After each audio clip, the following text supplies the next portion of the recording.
Mapagpalang araw po ng linggo sa inyo mga kapatid dyan po sa Majuro Christian Church, February 16, 2025. Kamusta po kayo mga kapatid? At para po sa ating sermon sa araw na ito ay itutuloy po natin ang ating series sa chapter 18 po ng Mateo. Salamat po sa inyong pagbasa sa mga talata na ating pong pag-aaralan.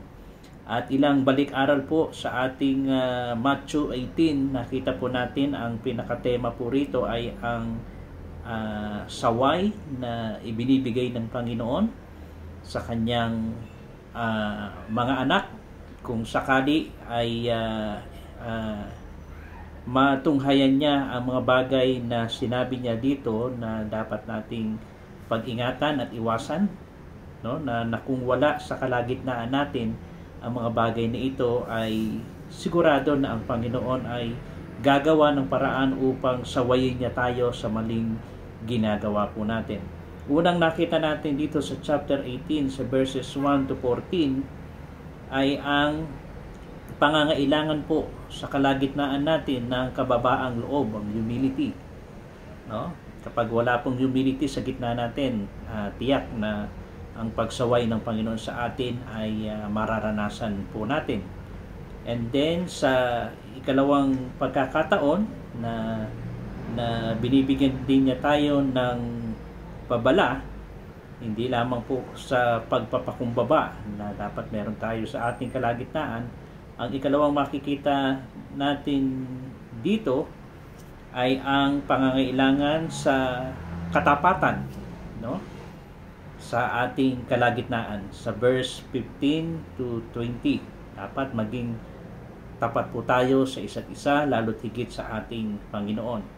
Ngayon, tutunghay po tayo sa pangatlong babala ng Panginoon sa atin dito na dapat na makita ng ating Panginoon sa ating kalagitnaan ay ang pagpapatawad sa isa't isa sa verse 21 to 35 na ating pong binasa. Tayo muna po ay manalangin sa Panginoon, hingi tayo ng tulong upang mas lalo po natin maintindihan ang ating pong pag-aaralan sa umagang ito. Tayo po ay manalangin. Panginoon, salamat po sa time na ito na ibinigay mo sa amin, sa aking mga kapatid sa Majuro Christian Church upang ipagpatuloy po ang pangangaral ng inyong mga salita sa kabanatang 18 ng Mateo.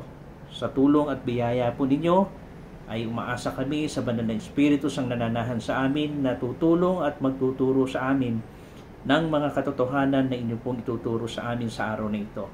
Pangunahan niyo po kami, gabayan, tungkol po sa pangangailangan ng bawat isa na makita po ninyo, Panginoon, na kami ay may pusong magpagpatawad sa aming mga kapatid.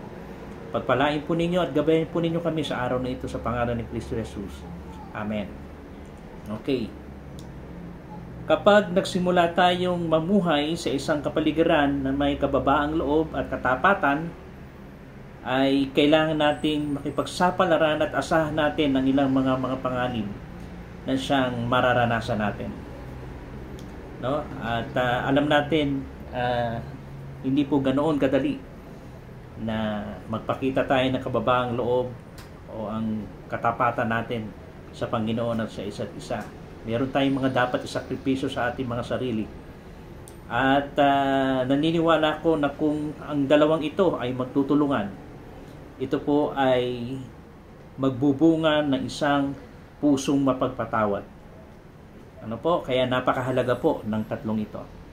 Kaya naman ganoon na lamang ang ating Panginoon Jesucristo na kung wala ang mga bagay na ito, ay tiyak mararanasan natin ang pagsaway na gagawin ng Panginoon sa atin bilang isang iglesia ng Panginoon na kanyang tinubos ng kanyang dugo. Okay? Kaya nangangailangan at titignan natin ang ating mga sarili kung paano tayo mamumuhay na mayroong pusong malinis at marunong magpatawad sa ating kapatid sa Panginoon. Kaya makikita natin dito na si Apostol Pedro ay nagbigay ng ilang mga tanong sa ating Panginoon. At makikilala natin si Pedro na na ang mga panganib na kasangkot na itatanong niya sa ating Panginoon Jesus na kung paano niya haharapin ang mga hinaharap na maaaring maging problema. So maaaring ito'y maranasan din po natin. Ngunit si Pedro ay nakagawa ng ilang mga malubhang pagkakamali, no? Sa simula, wala siyang kababaang loob na makikita natin. At natitiyak niya na magkakaroon ng problema o maaaring magkasala ang kanyang kapatid sa kanya. Ngunit hindi siya laban sa kanyang kapatid. So maaaring ang ikalawang pagkakamali ni Pedro, hindi lamang po ang kawalan ng kababaang loob, kundi ang pagkakamali ni Pedro sa paghingi ng limitasyon na mga panukala na maaaring gawin niya na saan ay akala niya sa kanyang gagawing pagbibigay ng limitasyon sa pagpapatawad sa kanyang kapatid ay maaaring ito ay nagpapakita na siya ay nakagawa na ng pagmamahal sa kanila. Pero makikita natin, nagbigay ng sukatan itong si Pedro para sa kanyang pagpapatawad sa kanyang kapatid o limitasyon. Pero makikita natin sa Efeso 3:17 hanggang 19, na alam natin na dapat matuto tayo na magbigay ng pagmamahal, magbigay ng pagpapatawad sa ating kapatid na gaya ng pagpapatawad ng Panginoon na walang limitasyon. At ang tunay na pag-ibig natin sa Diyos at sa ating mga kapatid ay hindi dapat tayo nagbibigay ng limitasyon. Nikana ni Pedro na ang pagpapakita niya ng malaking pananampalataya at pagmamahal na mag-alok siya ng pagpapatawad sa pamamagitan ng 7 beses lamang. No? Akala niya okay na yun ay pagpapakita na ng pagmamahal. Nagpapakita na ng isang malaking pananampalataya sa ating Panginoon. Pero alam naman natin, kahit ang mga nagtuturo ng mga kautusan noon, ang tinatawag ng mga rabbi, para sa kanila sapat na ang 3 beses na patawarin natin ang ating kapwa. Pero tignan natin ang sagot ng Panginoon, no? Sa verse 22, na ang sabi niya, hanggang sa 77, no? Ang sabi ng ating Panginoon. Kaya kung titingnan natin, parang sumatotal na 490 beses, no, na pagpapatawad kung magkasala ang iyong kapatid na iyong patatawarin. Ito'y tiyak na ikinagulat po ni Pedro sapagkat sino maaaring patuloy na mabibilang para sa maraming mga pagkakasala.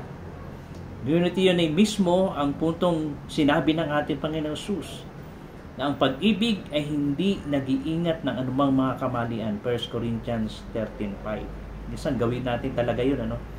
Yung nag-iipon tayo ng mga record, no, parang inililista natin yung mga pagkakamali o pagkakasala ng ating mga kapatid. Pero tandaan natin, ang tunay na pag-ibig, hindi siya nag-iingat ng anumang mga record na kamalian ng kanyang kapatid. 1 Corinthians 13:5. Sa oras na napatawad natin ng isang kapatid sa maraming beses, ay makakagawian na natin na ang pagpapatawad na ibibigay natin sa kanila. Ngunit ang ating Panginoon Jesus ay hindi nagpapayo ng isang pabaya o isang mababaw na pagpapatawad sa kanyang sinasabi. Ang Kristiyanong pag-ibig ay hindi, tanda natin, hindi siya bulag. No? Hindi tayo magbubulag-bulagan sa anumang mga bagay na mali at pagkakasala na maaaring nagagawa ng ating mga kapatid. Ang kapatawaran na hinihingi ng ating Panginoon Kristo ay batay sa mga tagubilin na ibinigay niya sa nakaraang pinag-aralan natin sa verse 15 to 20, no? Na binibigyan natin ng pagkakataon na harapin, sabihin ang anumang pagkakasala, no? Pupuntahan natin siya, magdadala tayo ng saksi.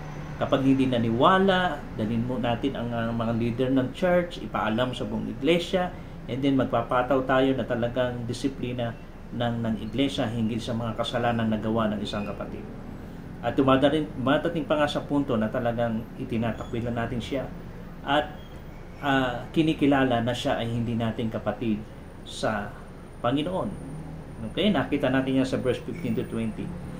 Kung isang kapatid ay nagkasala ng paulit-ulit na kasalanan, ay walang alinlangan na makatatagpo siya ng lakas at kapangyarihan upang talunin ang kasalanan iyon sa pamagitan ng paghihikayat ng kanyang mapagmahal at mapagpatawad ng mga kapatid sa Panginoon. Kaya kung hahatulan natin ang isang kapatid, ay inilalabas natin ang pinakamasama sa kanya.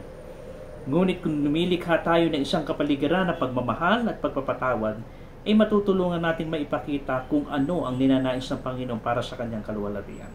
Binigyan tayo ng paraan para natin harapin kapag ang kapatid natin ay nagkasala sa atin. At ayon sa binasa natin na talinghagang ito ay naglalarawan ng kapangyarihan ng pagpapatawad. No? Na makikita natin.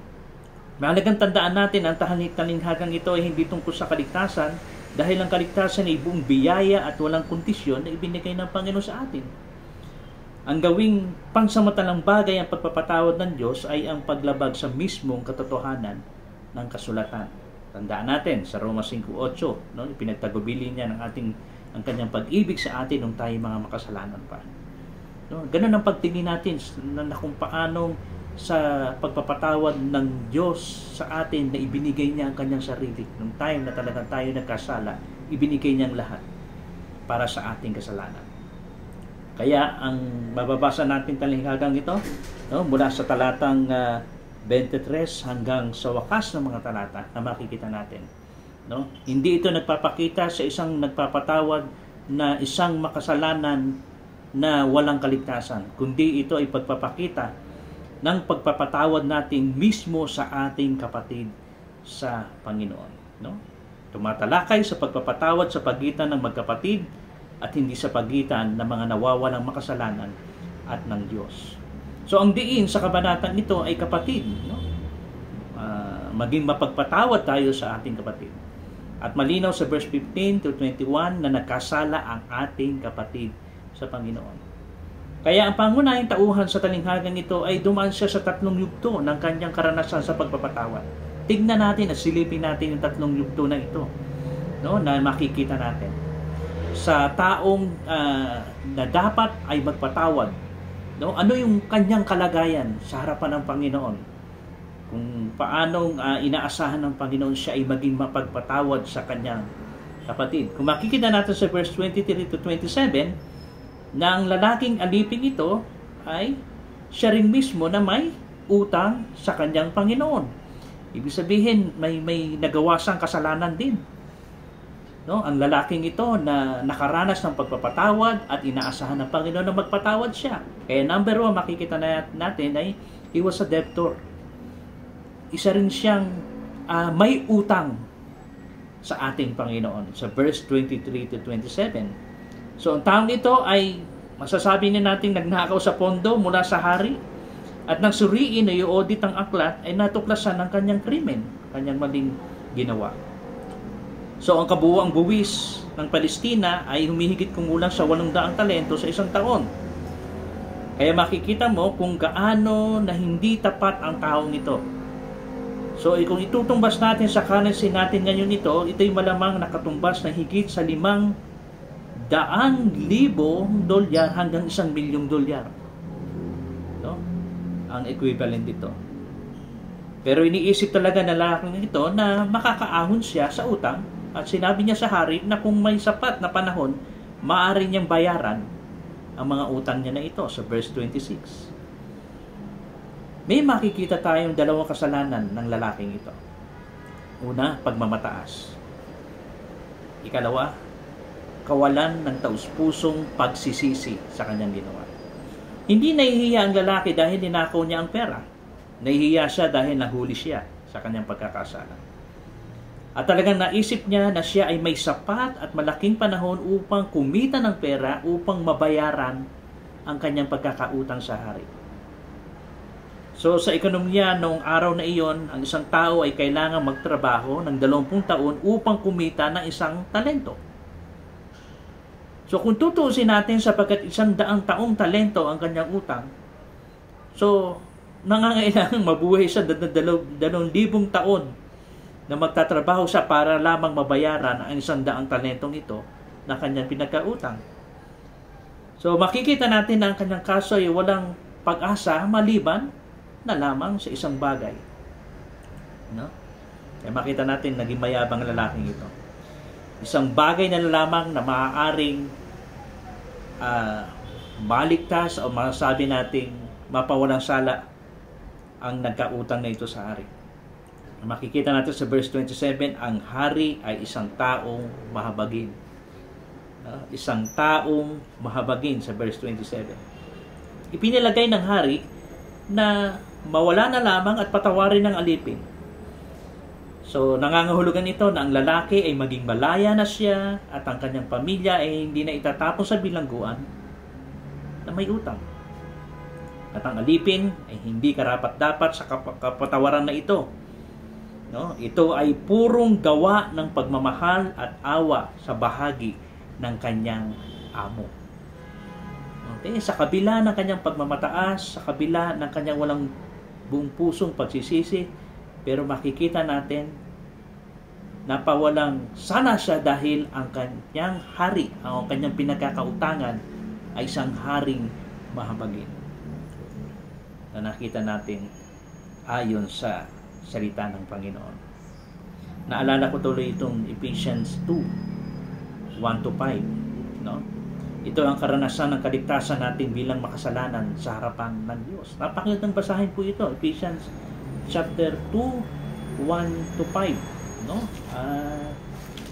Pakinggan po ninyo ang mga talatang ito at ito ay isang magpapaalala sa atin na kung paano ang kalagayan natin sa harapan ng Diyos na isang makasalanan ay biglang pinatawad ng Diyos dahil sa kanyang mayamang biyaya at habag. Efeso 2, 1-5. Kayo nooy mga patay na inyong mga pagsalansang at mga kasalanan, na dati ninyong nilalakaran ayon sa lakad ng sanlibutan ito, ayon sa pinuno ng kapangyarihan ng himpapawid ng Espiritu na ngayon ay gumagawa sa mga anak ng pagsuway. Tayong lahat ay dating nabubuhay sa gitna ng mga ito. Ang pagnanasa ng laman ng ating ginagawa, ang mga nais ng laman at ng pag-iisip. At tayo nooy katutubong mga anak ng kapuotan gaya naman ng mga iba. So yun po ang ating kalagayan. Napakasama natin bilang isang taong makasalanan. Pero sa verse 4 po, pakinggan natin mabuti. Ngunit ang Diyos palibhasa'y mayaman sa awa dahil sa kanyang malaking pag-ibig sa atin.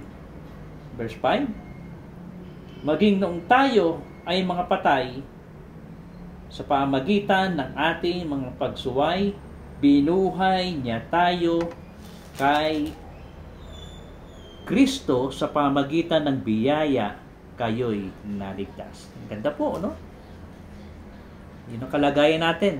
And then, sa pagiging makasalanan natin, dahil ang Diyos ay mayaman sa biyaya, naranasan natin ang kaligtasan nagmumula sa Kanya.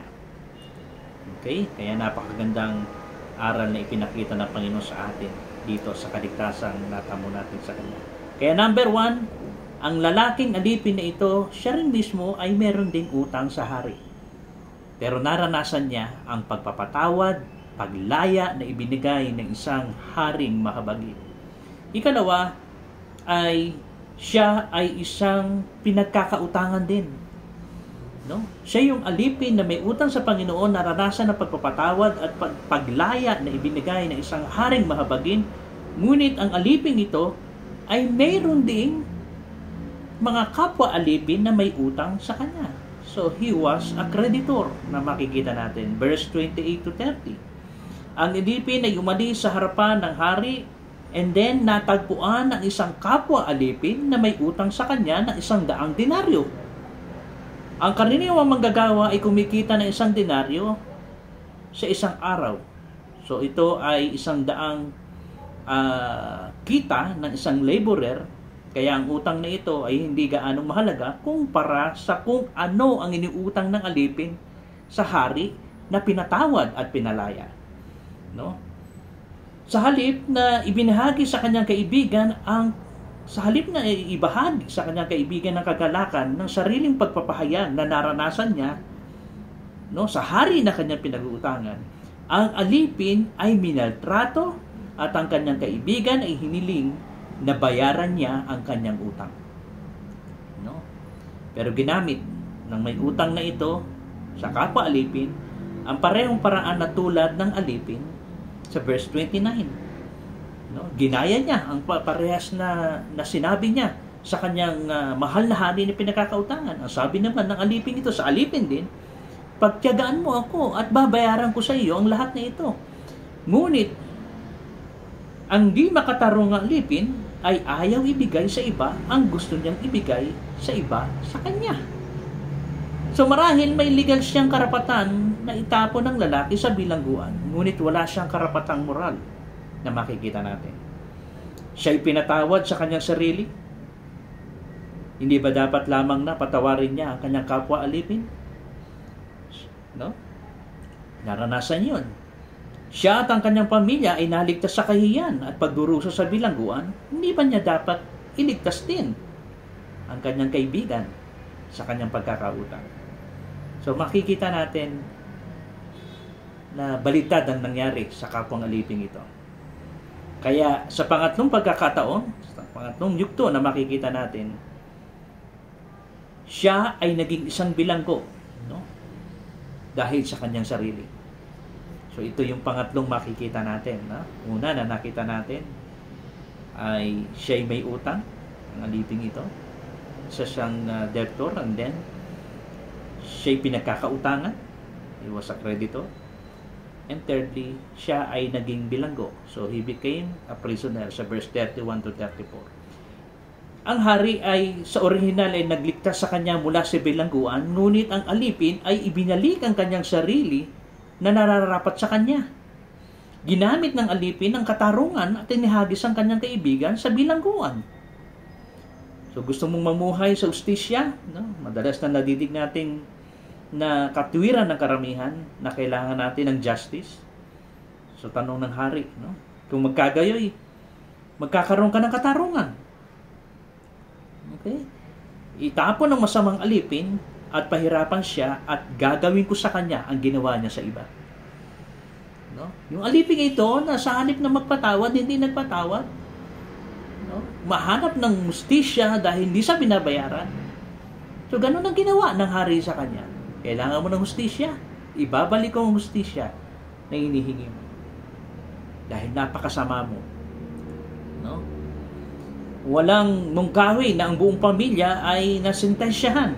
Kung tutuusin, ang unang alipin na siyang ama na nag-abuso sa ibang utusan na hindi pinansin ang kabaitan ng hari ay ang pinakamasamang bilangguan sa mundo na makikita natin, ang bilangguan na isang pusong hindi nagpapatawad.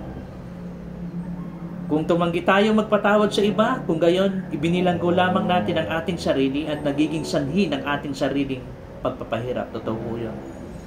No, yung mga tao o mga Kristiyano, sabihin natin na yung nagtatago ng anumang mga hinanakit, galit, kasalanan ng ibang tao, alam po ninyo, wala kayong pinahihirapan, wala kayong ibinibilanggo kundi ang inyong mga sarili dahil lamang sa galit, hinanakit o mga bagay na hindi makakabuti para sa atin. Kaya napakahirap na kung lalo na kung isang mananampalataya sa Panginoon ay nag-iipon ng mga bagay na ganyan. No? Tayo lamang po mahihirapan. Tayo lamang ang magsasuffer, no? Sa mga bagay na ito. Kaya ilan sa pinakaawa-awang tao na nakikilala natin, lalo na sa aking paglilingkod sa Panginoon, ay ang mga taong hindi nagpapatawad sa iba. Nabubuhay lamang sila upang isipin ng mga paraan upang parusahan ang mga taong ito na nagkasala sa kanila. Ngunit ang talagang pinarurusahan lamang nila ay ang kanilang mga sarili na makikita natin. Totoo po yan, di ba? Hindi natin matatanggihan. Kung tayo ay isang Kristiyanong nag-ipon, nagtatago ng mga bagay na ganyan na alam natin, lalo na hindi tayo nagpapatawad, sarili lamang natin ang ating pinahirapan. Ano ang mali sa lalaking ito? So, ang parehong bagay na mali sa maraming nag-aangkin na sila ay Kristiyano ay nakatanggap sila ng kapatawaran, ngunit hindi nila talaga naranasan ang pagpapatawad sa kaibuturan ng kanilang mga puso. No? Sa makatuwid, hindi nila kayang ibahagi ang kapatawaran sa mga nagkasala sa kanila. Kaya kung mamumuhay lamang tayo ayon sa katarungan, laging naghahangad na makuha ang atin, ilalagay natin ang ating sarili sa bilangguan. Ngunit kung tayo ay namumuhay ayon sa pagpapatawad, ibinabahagi sa iba ang ibinahagi sa atin ng Diyos. Kung gayon ay matatamasan natin ang kalayaan at kagalakan. Humingi si Pedro na makatarong ng panukat. Sinabihan siya ni Jesus na magsagawa ng pagpapatawad at kalimutan ng panukat para sa Panginoon. Huwag kang maglagay ng panukat. Pagpatawad ka, kalimutan mo ang kasalanan ng iyong kapatid. Seryoso ang babala ng ating Panginoon sa bagay na ito. Kung hindi tayo marunong magpatawad, lalo na yung nagsasabing sila yung mga Kristiyano, na siyempre kung ikaw isang Kristiyano, ibig sabihin naranasan mo ang tunay na pagpapatawad ng Diyos sa atin sa pagiging isang makasalanan natin. Seryoso ang babala ng ating Panginoon. Hindi niya sinabi na ang Diyos ay nagliligtas lamang sa mga nagpapatawad sa iba. Ang tema ng talinghagang ito ay ang pagpapatawad sa pagitan ng magkakapatid at ang kaligtasan para sa mga nawawalang at hindi sa mga nawawalang makasalanan. So, kaya binilaan tayo ni Jesus na hindi tayo patatawarin ng Diyos kung wala tayong mapagkumbaba at tunay na nagsisising puso sa verse 35. Kaya, ganun na mangyayari sa atin. Hindi ka marunong magpatawad. Ito'y nagpapatunay na hindi mo talaga naranasan ang pagpapatawad ng Diyos. Kaya hindi mo mapatawad ang kasalanan ng iyong kapatid. Inahayag natin ang tunay na kalagayan ng ating mga puso sa paraan ng ating pakikitungo sa iba. Kapag ang ating puso ay mapagkumbaba at nagsisisi, malugod nating patatawarin ang ating mga kapatid. Ngunit kung saan may pagmamataas at nais na maghiganti, walang tunay na pagsisisi, at ito'y nangangahulugan na ang Diyos ay hindi makapagpapatawad. Sa madaling salita, hindi sapat na tumanggap ng kapatawaran ng Diyos o maging ng kapatawaran ng iba. Dapat nating maranasan ang pagpapatawad na iyon sa ating puso upang ito ay magpakumbaba sa atin at maging banayan at mapagpatawad sa iba. Ang alipin sa talinhaga ay walang malalim na karanasan sa pagpapatawad at pagpapakumbaba. Siya ay natutuwa lamang na parang sinasabi niyang off the hook. You are freed from any obligation. Kung talagang naranasan ang pagpapatawad ng Panginoon, may obligasyon tayo na magpatawad din sa iba. Hindi pa talaga siya nagsisi. Kaya ang sabi ng mga talata, at maging mabait kayo sa isa't isa, magiliw ang puso, na mapagpatawad sa isa't isa gaya ng pagpapatawad sa inyo ng Diyos alang-alang kay Kristo. Efeso 4:32. Ito pa ang isa. Magtiisan kayo sa isa't isa at magpatawad kayo sa isa't isa kung ang sino man ay may paglaban sa kanino man.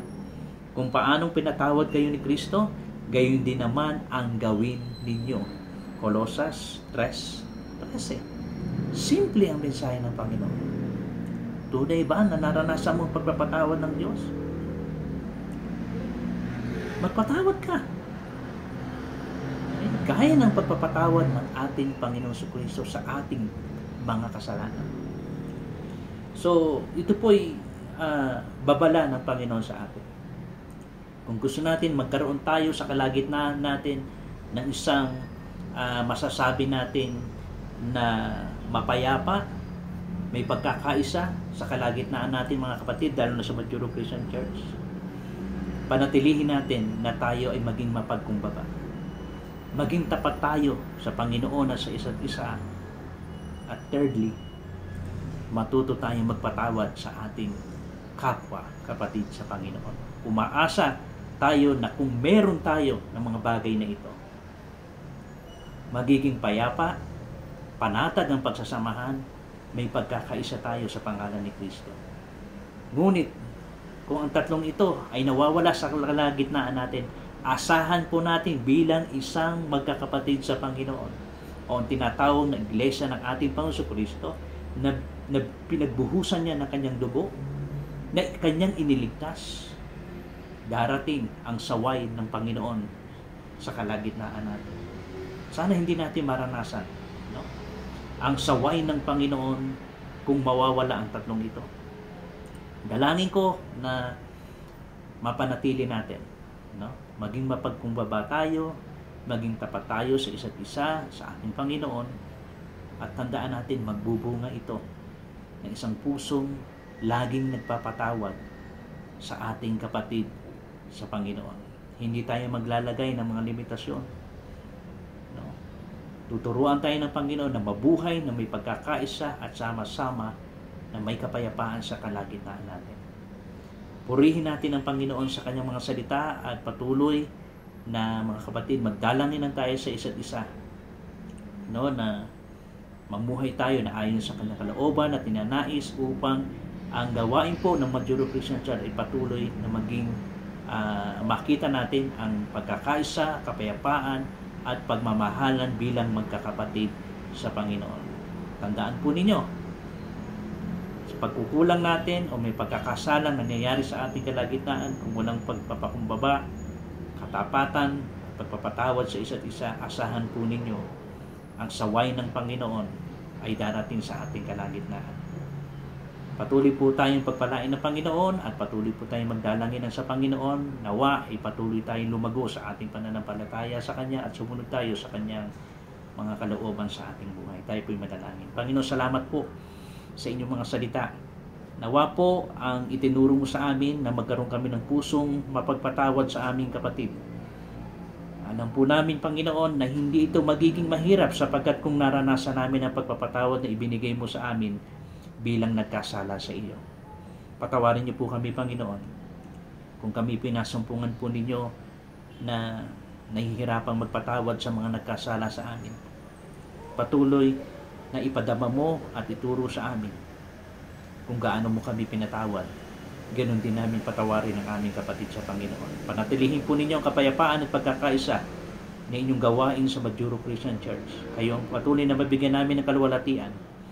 At ingatan niyo po ang bawat isa. Salamat sa inyong biyaya na buhay at lakas. Salamat po sa pagkakataon na muli ang mga kapatid sa Panginoon ay mabigyan po, Panginoon, ng aral mula sa inyong mga salita. Ito po ipagpalain mo sa aming puso. Salamat po. At patuloy na ibinabalik namin ang kapurihan, pasasalamat sa matamis sa pangalan ni Kristo Jesus. Amen. Maraming salamat po sa inyo mga kapatid. Mapagpalang araw po para sa lahat.